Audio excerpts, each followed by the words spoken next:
حضرت عائشہ رضی اللہ عنہا سے روایت ہے کہ انصار کی ایک لڑکی نے شادی کی، جس کے بعد وہ بیمار ہو گئی اور اس کے سر کے بال جھڑ گئے۔ اس کے گھر والوں نے چاہا کہ اس کے سر کے بالوں میں مصنوعی بال لگا دے، اس لیے انہوں نے نبی صلی اللہ علیہ وآلہ وسلم سے اس کے متعلق پوچھا۔ آپ صلی اللہ علیہ وآلہ وسلم نے فرمایا کہ اللہ نے مصنوعی بال جوڑنے والی اور جڑوانے والی دونوں پر لعنت بھیجی ہے۔ حضرت موسیٰ علیہ السلام نے ایک بار اللہ تعالیٰ سے سوال کیا، اے اللہ، تیرے ناراض ہونے کی کیا نشانی ہے؟ ہمیں کیسا پتہ چلے تو ناراض ہے؟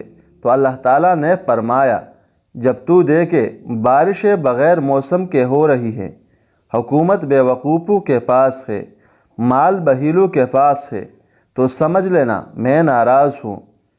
ایک جوان لڑکی رسول اللہ صلی اللہ علیہ وآلہ وسلم کی خدمت میں حاضر ہوئی اور عرض کی کہ اس کے باپ نے نکاح کر دیا ہے اور وہ اس نکاح کو ناپسند کرتی ہے، تو آپ صلی اللہ علیہ وآلہ وسلم نے اسے اختیار دے دیا، یعنی چاہے تو اس نکاح کو جائز کر دے اور رد کر دے۔